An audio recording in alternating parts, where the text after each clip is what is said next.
The documentary film you are about to see was shown to Mr. Alexander Kerensky, president of the Democratic Provisional Government of Russia, overthrown by the communists in 1917. Mr. Kerensky consented to make a few introductory remarks about our picture. We present 80-year-old Alexander Kerensky in his New York City apartment on October 10th, 1962.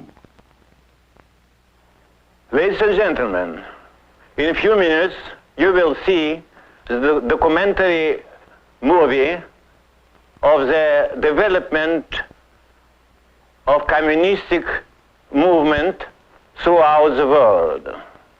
The majority of this audience is too young to remember that this communistic movement began in 1917 during the First War in my country, in Russia. I was in this time leader of this provisional government of Russia. When you look this film, keep in your mind that Russian people was the first victim of the communistic tyranny. I think that is now is time to study the communistic movement and to understand it, not by different legend created during these long years, but by the documentary sources, as for instance this film.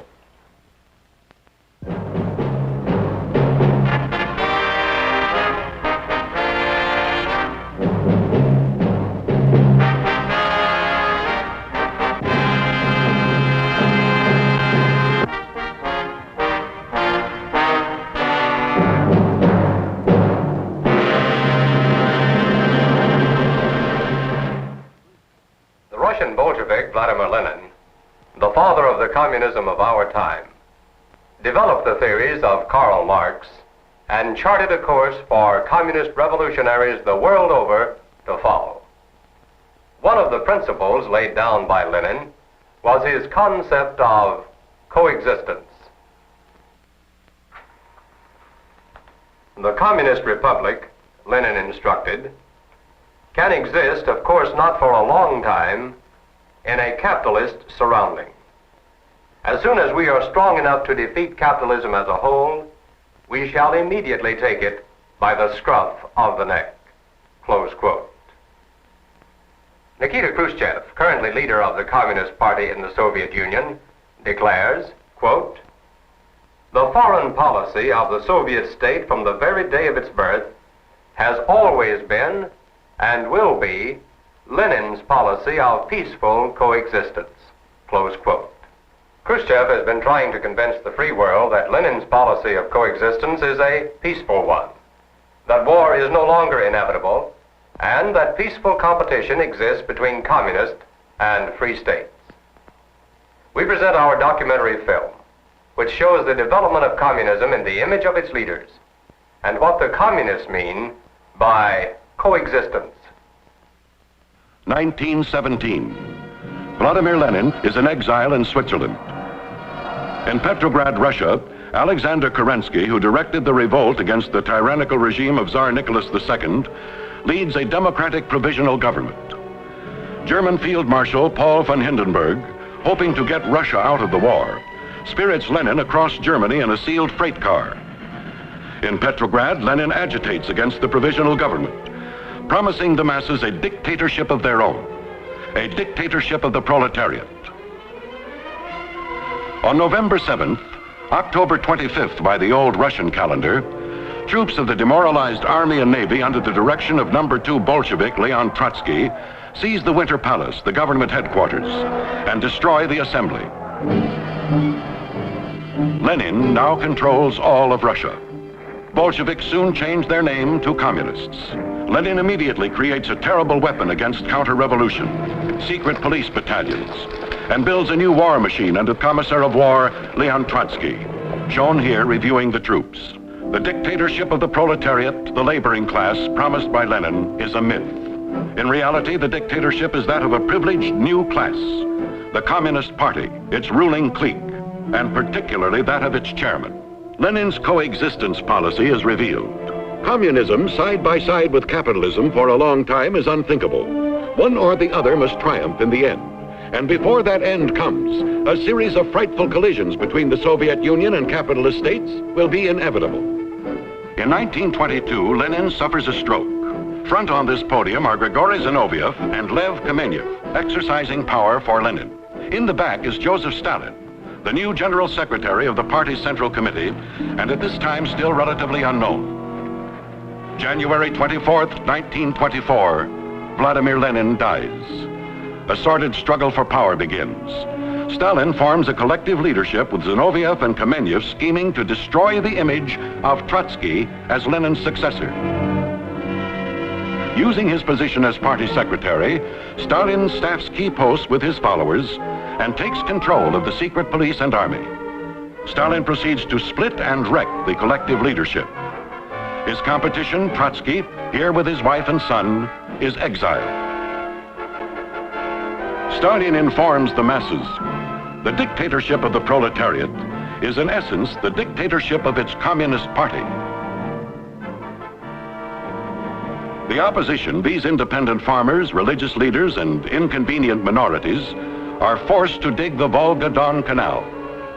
Slavery becomes an essential part of the communist economy. Slave labor camps are set up all over the Soviet Union. 125 camps, 10 million slaves. On their backs, Stalin builds an industrial Russia geared for conflict with the West. An image of Stalin as a demigod is created, and a new communist culture comes into being.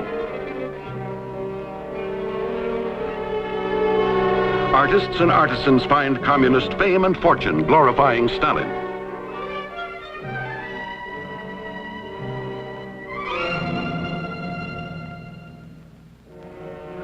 Stalin becomes a man of the people, the source of all goodness, all wisdom, all love.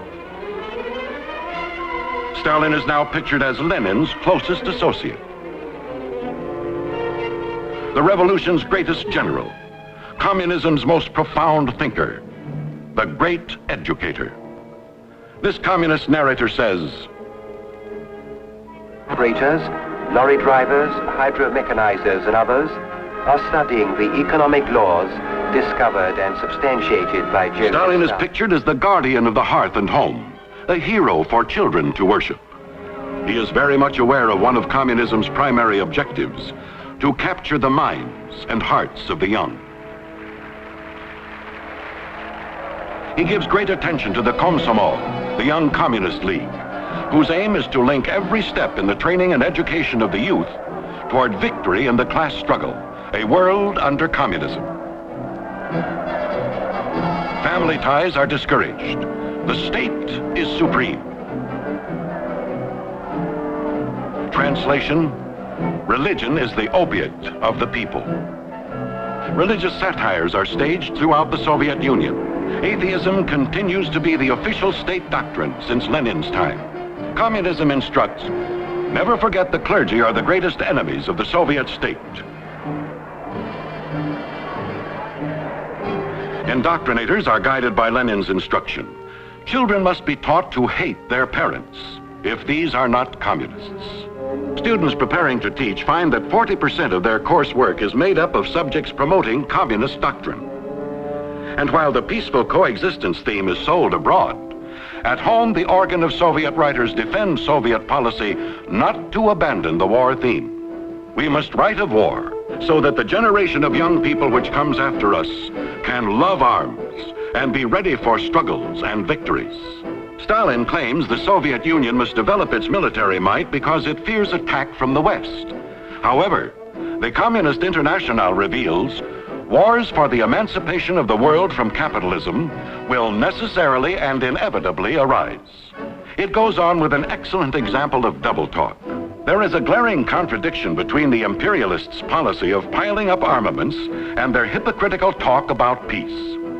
There is no such contradiction, however, between the Soviet government's preparations for defense and for revolutionary war and a consistent peace policy. Revolutionary war of the communist dictatorship is but a continuation of revolutionary peace policy by other means. 1933, Stalin emphasizes his peaceful coexistence program to get diplomatic recognition from the United States. At home, Stalin plots to get rid of his opposition. He confides to his friends to choose the victim, to prepare the blow with care, to satisfy an implacable vengeance and then go to bed. There is nothing sweeter in the world. On the right is Sergei Kirov. Stalin uses the assassination of Kirov as the excuse for the executions that claim thousands of lives. The first to go, Stalin's former associates. Zinoviev, executed. Kamenev, executed. Radek, executed. Pyatakov, executed. Leon Trotsky comments from Mexico. There are no crime in history more terrible in intention or execution than the Moscow trials of Zinoviev, Kamenev, and Radek Pyatakov. What is now my principal task? To reveal the truth, to show and to demonstrate that the true criminals hide under the cloak of the accusers. What will be the next step in this direction? The creation of an American and European and subsequent also an international commission of inquiry, composed of people who incontestably enjoy authority and Trotsky's future, assassination. Back in Moscow, the cream of the officer corps, condemned without witnesses or defense, is shot within 48 hours. Literary giant Maxim Gorky dies under mysterious circumstances. One of those benefiting most from the assassinations is Stalin's new protege, Nikita Khrushchev, now first secretary of the Moscow Party organization. Khrushchev acclaims Stalin. Hail the greatest genius of mankind, who leads us victoriously to communism, our own Stalin. Molotov, Mikoyan, and Kaganovich also approve. By 1939, in America, through the tactic of United and Popular Front organizations, Stalin controls the activities of communists and their sympathizers everywhere. Communists maneuver their way into the French government. In Yan'an, China, another Stalin protege, guerrilla leader Mao Zedong, takes advantage of his coexistence with President Chiang Kai-shek to firmly establish himself in the north, waiting to take over the whole country. In the Ukraine, Khrushchev, Stalin's troubleshooter, becomes the new secretary of its Communist Party. In Moscow, instead of the withering away of the state promised by Karl Marx, the communist dictatorship has become a monster, dependent for its power on the secret police and Red Army. Stalin waits for the chance to spill communist forces over the borders of the Soviet Union. World War II gives Stalin his chance, first with Hitler and then with the Allies. With the close of the Second World War, Stalin steps up his campaign for closer coexistence with the West. However, the Communist International reminds its agents, the disarmament policy of the Soviet government must be utilized for purposes of agitation in support of the only way toward disarmament and abolition of war, arming the communists, overthrowing the capitalists, and establishing the communist dictatorship. While the coexistence theme is played throughout the world, Red Army troops and security police in East Europe aids local trained in Moscow agents to capture key posts in newly created coalition governments. Soon, East Europe falls to the Reds.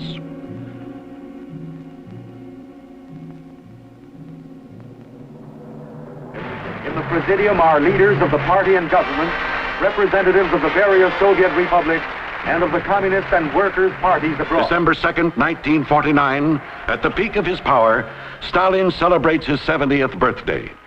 Khrushchev joins in the deification of his leader. Stalin, he proclaims, genius, leader, teacher, father of the nationalities, great industrializer, great collectivizer, creator of Soviet culture, careful gardener, tenderly rearing the human beings in his charge. President of the Supreme Soviet, Nikolai Svernik, makes the introductory speech. To his left are Georgy Malenkov, first secretary of the Central Committee, and Lavrenti Beria, Stalin's Minister of Interior and State Security. Next to Stalin are Mao Zedong, Walter Ulbricht, Deputy Prime Minister of East Germany, and in a place of prominence, Nikita Khrushchev. To further lull and psychologically disarm the West, Stalin steps up the clamor for peace throughout the world. A rash of peace demonstrations breaks out. This is one of them. The communist narrator says, "The German youth is greeted by the delegates to the World Youth Festival, representing 101 countries. Among those marching are 35,000 young peace champions from Western Germany who managed to get through Adenauer's police cordon. 2 million persons take part in the procession. In the evening, there's a youth meeting on the square. The speech of greeting is made by Walter Ulbricht, Deputy Prime Minister of the German Democratic Republic."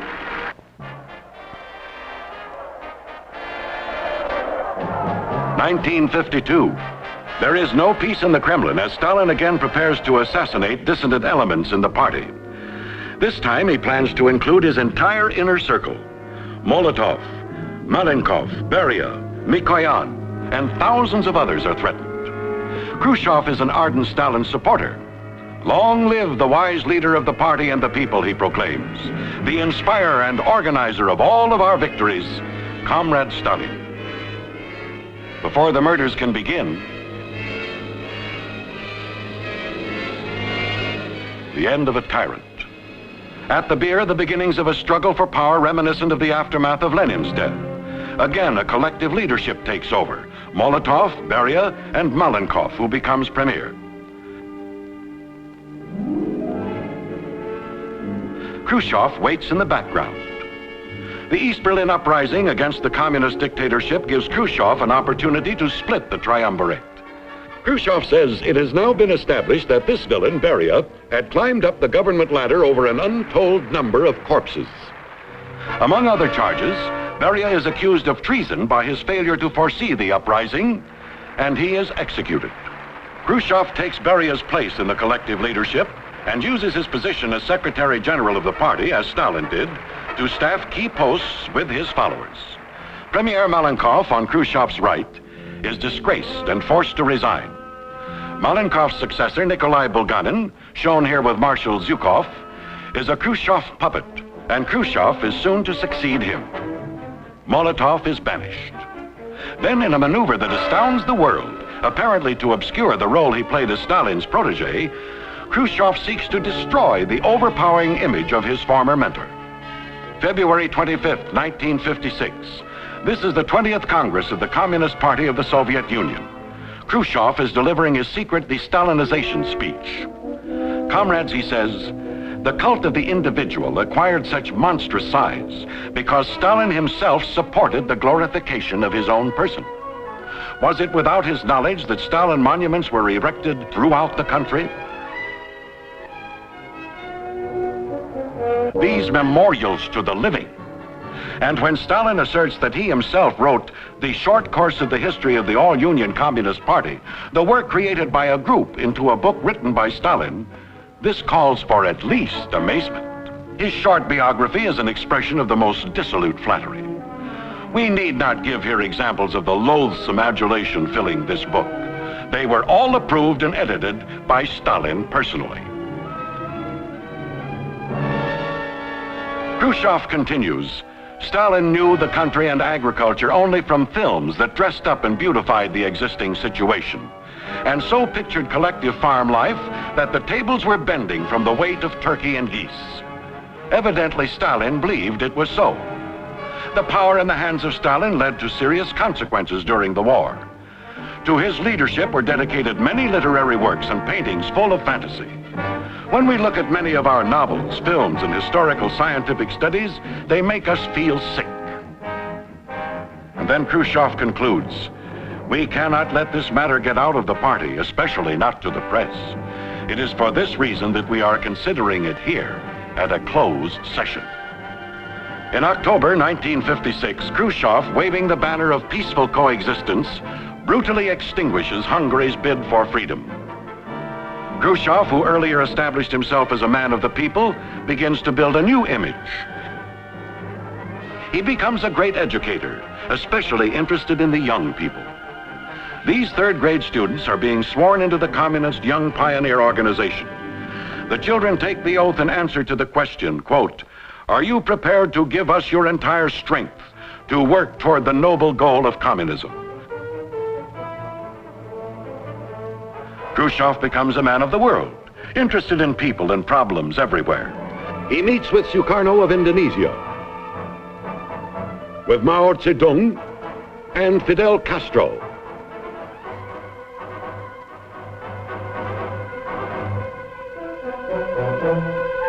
Khrushchev organizes movements for the abolition of atomic weapons. He hammers away at the United Nations, demanding coexistence on his own terms. The world has an opportunity to learn that Khrushchev's brand of communism is in the same tradition as Lenin's and Stalin's. He breaks a solemn agreement for no further testing and resumes some 40 nuclear explosions, detonating a multi-megaton hydrogen bomb, apparently to frighten the world. Preaching disarmament, he maintains the largest standing army on earth, a constant threat to peace, an ever-present instrument of blackmail. Says his Minister of War, Rodion Malinovsky, Glory to the Communist Party of the Soviet Union, which has inspired and organized all our victories. Working for world peace, the Soviet state shows its ceaseless concern for the army, which has been called upon... It appears that Khrushchev is following Lenin's advice. Every peace program is a deception of the people and an hypocrisy, unless its principal object is to explain, support, aid, and develop the revolutionary struggle. He continues to exert pressure all over the world. Khrushchev says, hands off revolutionary Cuba, where a brutal dictatorship under longtime communist Fidel Castro imposes the yoke of Marxism-Leninism on the Cubans and serves to export communism to Central and South American countries. Khrushchev awards Castro the Lenin Peace Prize. Khrushchev has been trying to persuade the free world that there has been a basic change in communist ideology. Yet he predicts a world under communism in his time and continues to support Marxist-Leninist dogma. He says, if anyone believes that our smiles involve abandonment of the teachings of Marx, Engels, and Lenin, he deceives himself fully. Those who wait for that must wait until the shrimp learns to whistle. From the text of the Soviet Party's draft program to the 22nd Congress, October 1961, as presented by Nikita Khrushchev, come the following quotations. The tried and tested Marxist-Leninist principles of communist internationalism will continue to be inviolable principles which the party will follow undeviatingly. The peaceful coexistence of states with different social systems does not imply discontinuance of the ideological struggle. Peaceful coexistence affords more favorable opportunities for the struggle in capitalist countries. The success of the struggle for the victory of the revolution will depend on how well the working class and its party master the use of all forms of struggle, peaceful and non-peaceful, parliamentary and extra-parliamentary, and how well they are prepared to replace one form of struggle by another, and how quickly they may do it, and how unexpectedly. The communist parties are the vanguard of the world revolutionary movement. They have demonstrated the vitality of Marxism-Leninism, and their ability not only to propagate the great ideals of scientific communism, but also to put them into practice. With more than 37% of the world's people in the communist orbit by 1963, the communists continued to subscribe to Lenin's doctrines, convinced that Lenin's techniques, which they have followed, pay handsome dividends. Coexistence is the keystone to the success of Lenin's deliberate and predictable program for world communism. The communists want to avoid total military involvement, while a warfare that is unconventional proceeds by unorthodox, irregular, and indirect means. When Khrushchev threatened the Western Hemisphere by stealthily setting up offensive missile bases in Cuba in November 1962, He did so while the Kremlin propaganda apparatus around the world was promoting their peaceful coexistence theme. Any move to dismantle the bases was made only after the United States had deployed vast military might in the Caribbean to reinforce our demand that the missiles be removed. Communist pressures continue to be exerted around the borders of the free world. This chart shows the historic strategy shifts in the communist coexistence policy since 1918. First, militancy, then conciliation, the hard line, the soft line, repeatedly to the present. But what of the future? As long as these pressures exist, the best we can hope for is an uneasy truce between the communist and non-communist worlds, rather than any condition for genuine peace. The hope of the free world for real peace continues to depend upon a knowledge of communist methods, upon our own alertness, and upon avoiding the tendency to read too much into tactical changes in the party line. Communism and coexistence is presented in the hope that it will contribute to a better understanding of this problem, which is faced by all free men.